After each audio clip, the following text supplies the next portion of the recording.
Hello, it's me again. I'm here to give you your weekly update on this class. Very briefly, hopefully briefly. I just did this for another class and it took about 20 minutes. I'm shooting for about 10 to 15 right now. So I got a stopwatch in front of me.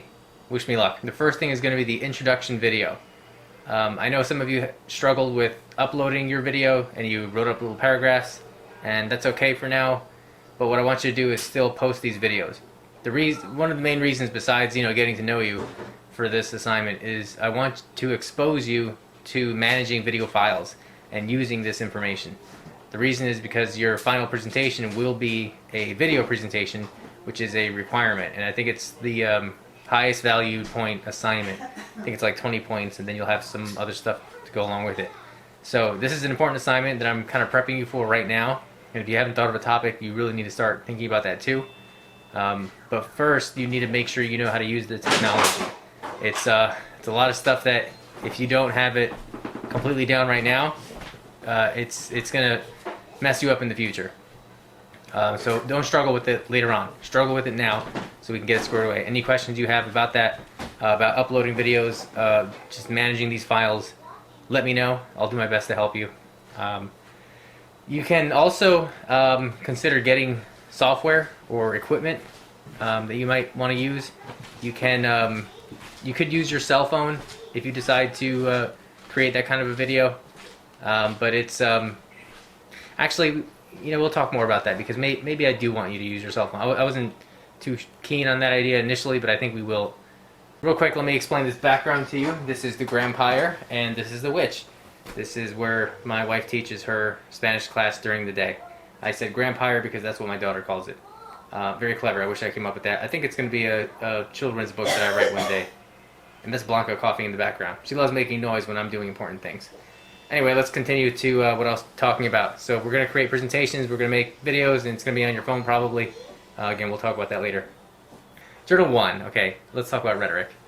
A lot of you wrote about rhetoric, kind of defining it on your own, making up your own definition for some reason.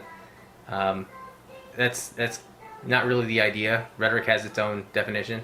In fact, it was in the video. None of you wrote that down for some reason. But rhetoric is the effective use of language. That's all it is. Now, I think what you may have misunderstood is that you can use rhetoric to create your own reality, your own definition of anything. And that's what applies to the political spectrum. So not all of you answered the question really about the political spectrum. What I was hoping you would get out of this assignment was that the views in politics and ideologies are easily skewed by rhetoric. And here comes my daughter. I think she wants to be in the video. Or not. She wants to just... Wait a minute. She wants the microphone that should have been on me the whole time. Rhetoric can definitely sway political ideologies. And what I want you to understand is how politicians use it. Thinking vertically, okay, you can go either, what was it, like individualist and collectivist. When you're in the individual mind frame, you're thinking very American, I want to say. It's a very American notion to only think about yourself, only think you're the best, only think you know everything, even if you're fucking stupid. That's something that I think you can see that our president has showed. And if you looked at the extra credit assignment, you can also see that really people that are really incredibly stupid will say whatever they want and believe whatever they want just because somebody used effective rhetoric to gain their trust. And that's textbook definition stupid. I'll get more into that in a second. What I want you to understand is to not be stupid, is to be intelligent, to be educated, informed, and to be able to identify this ridiculous rhetoric. So again, if you think only about yourself, it's one way of looking at things, but you want to see how these politicians use this to their benefit. To think that individual way of thinking, you're probably using a lot of fear. You're probably showing people how to be afraid, and by getting people afraid, you get them to only think about themselves and not think about other people, because you don't trust other people. You only trust the politician who has convinced you to be afraid. Now, if you go more toward the collectivist perspective, you're thinking more about other people, not necessarily only yourself. You're definitely thinking about yourself, but you're also worried about your community, your family, other people. And you understand that not everyone in the world is evil. And because you're aware of that, you can probably make more positive decisions to help the group as a whole.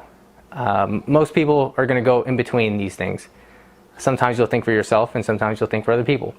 What you'll learn with rhetoric is that in certain situations, it's definitely okay to think only for yourself. Let's say hypothetically you're rhetorically, let's say, not hypothetically, rhetorically, you're in the middle of trying to make a deposit at a bank that's open because it's not in a pandemic, and somebody decides to go in and rob that bank. Now, some people are going to actually stop and try to be a hero and maybe stop this bank robber. But in reality, we're not all superheroes. So you might want to just only think about yourself and get the hell out of that bank as fast as you can without getting shot. It sounds weird, but or maybe it makes perfect sense to you. I'm not sure how you think politically here. If you really think about, like, let's say a more close to home example is a home invasion. Naturally, you're going to think about everyone in that house, especially if you're a parent. You're going to want to forget the money, forget the expensive stuff that you have. You're going to grab your children and you're going to risk getting shot because you are now thinking collectively about somebody else's life, not just your own. So think about how rhetoric applies in these situations, and see how politicians mostly, are using this. And think about how these politicians are persuading you to think one way or another. And most importantly, go by factual information. Go by something that it's not just the president making up for a very disruptive debate. Consider the extra credit assignment, where I ask you to watch that video and you see a bunch of people who are believing this political ideology because Donald Trump, although he's a god-awful human being, as someone who is not a Trump supporter, I will tell you some very good things about Trump. I know it's going to sound weird, some of you are going to hate me instantly, but hear me out, because this is the beauty of being educated. Now, Donald Trump does not like alcohol. Donald Trump does not like guns.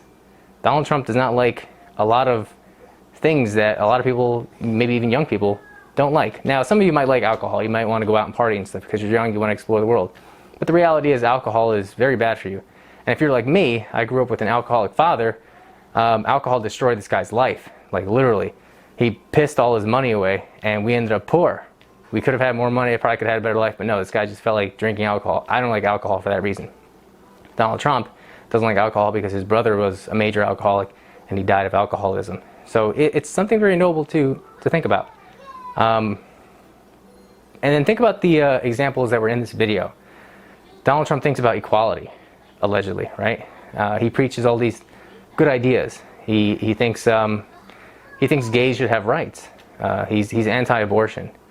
But then look at the people in the video, the people that believe in Donald Trump. What do they say? Do they believe in these things? No, of course not. They don't believe in equality. You saw the one example of the woman who didn't even think that a woman could be president, and she gives her rationale. In fact, a few of your assignments supported the same thing. You were in between being anti-gay, pro-gay, and then anti a woman being a president and pro being a woman being a president. It's weird. It's really. And then there's that one example, the really lengthy description of the coworker who is a Trump supporter and has no rationale for why she's a Trump supporter. So again, this is this particular assignment is to really get you to not so much go out and go anywhere and do things, because that's not something we're going to be doing in this class. But if you're already in a situation where you have to be somewhere, like let's say at home or at work, and you have the chance to talk to someone, you should take advantage and complete that extra credit assignment. Talk to someone. Talk to them about something political and see what they think, and see where they even fit on the political spectrum. What you'll see is people are really all over the place, and a lot of them don't know why they're there. Some of you are young, you probably don't know where you are in the political spectrum. But I included a video in the political clarification module, and that video was from a video game. And if you noticed, if you watched, you didn't have to watch the whole thing. I know it was really long, like 16 minutes. or something like that. But the first few minutes, you'll see one of the main characters discussing how political ideologies change over time. And if you're someone's absolute enemy in one given time period, you may not necessarily be that person's enemy in the future or even in the past. It depends on the times, it depends on what people think, it depends on what's going on. So I did see one journal that mentioned how Donald Trump has applied rhetoric to hate Muslims. And I'll mention this, it wasn't only Donald Trump. This has gone back since 9/11, 2001. It was really around that time where people started to create this hysteria about the Muslim faith. And the reality is a lot of people don't understand the Muslim faith. They don't understand Islam and the people that have these religious beliefs. I can say from experience, I've met a lot of Muslims, and they tend to be very nice people. So it's weird to think that somebody who's Muslim is automatically a terrorist and they're automatically going to hurt you. That's that individual perspective. That's that I'm going to make you scared. I'm going to make you think these people are a threat. More recently, there's what do they do? The wall. Donald Trump talked about the wall a few years ago. He wanted to build this wall to keep Mexicans out. Mexicans and terrorists and what's the other thing? Gang members and rapists, right? That's another thing. He created this reality where people were afraid of immigrants. So it wasn't just Muslims at that point. It wasn't people coming from predominantly Muslim-believing countries. It was also anything south of the border, mostly Mexico. And that's a rhetoric that he used that got him the presidency. I'm not sure how. I think only because the United States is full of a bunch of really stupid people. I want you to look at the political spectrum very heavily. I want you to read those articles. That's full of a lot of scholarly information that you should be using when you write these journals. I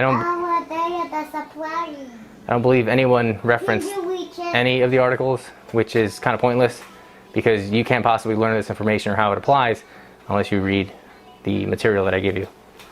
Some of you had questions about the assignments, thinking that some of the assignments are locked.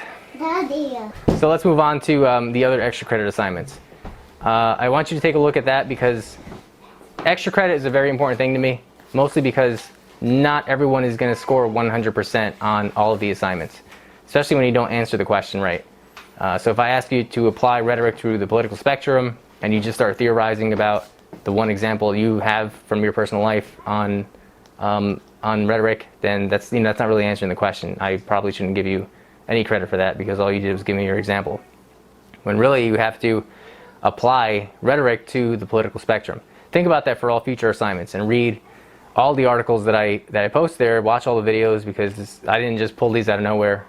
You're not gonna just breeze through this class. It's not how this class works. It's a very, very difficult class, and it's going to require a lot of effort, a lot of reading, and a lot of assignments. Every single week we're going to have assignment relevant to our overall topic of social justice. So be aware that the extra credit is there to help you.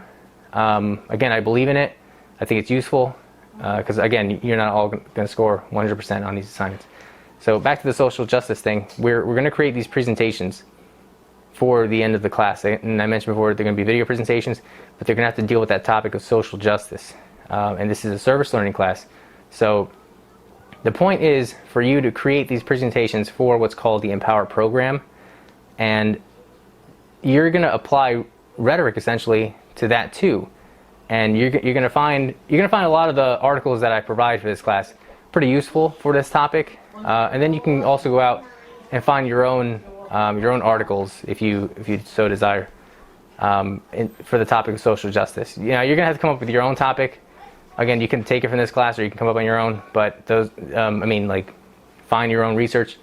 But the presentation that you create, you're going to be applying rhetoric to really get someone to comprehend what you're presenting, to trust that you're a credible resource of information, and to essentially agree that what you're saying is I guess valid, is agreeable. You want to present this information in such a way that is not only informative but probably entertaining. You can see some of the examples from the YouTube channel that my class created last semester. And what's probably going to happen is your video is going to end up on that channel. I won't necessarily make that a requirement that we post your video, but if you do create a very nice video, I recommend including it, because that channel is dedicated only to these classes that I have, English 122, and to your presentations. So you saw a couple of things that I posted up there. I only put them there because they're relevant to all my classes. But really, anything that's going to go up there is going to be your presentations and anything that my students do for our classes. So I want to see as many presentations up there. So I want to see good quality presentations relevant to these topics, and you're really raising awareness on social justice. Again, you'll have lots of research that I provide. Feel free to use it, and feel free to ask me questions. Ask me questions about rhetoric. Ask me questions about social justice. Ask me questions about topics. Ask me whatever you want. I will do my best to reply to these emails as quickly as possible. All right. So I'm not going to do this all the time. Like, I'm not going to do like a weekly update. I'm just doing this right now because this is the first week, and I want to make sure you all know what's going on and what we need to do.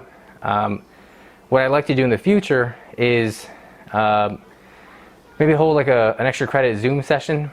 So what we would do is, if enough people decide they want to meet up on a Saturday, I'm just going to send out like a Zoom link, and we'll just log on and talk for like half an hour or an hour or something. And any questions you have, I can answer right then and there. And if you don't have any questions, we don't have to have these Zoom sessions. They're just here to benefit you. I don't get paid any more for this or anything. It's really just, it's a passion for me to be able to help you with your assignments. So again, any questions, I suggest using the Outlook email. The Canvas email doesn't really tell me that I have new emails. It's kind of weird. So use the Outlook email to reach me, and I'll hopefully see you all in the future one day. Take care.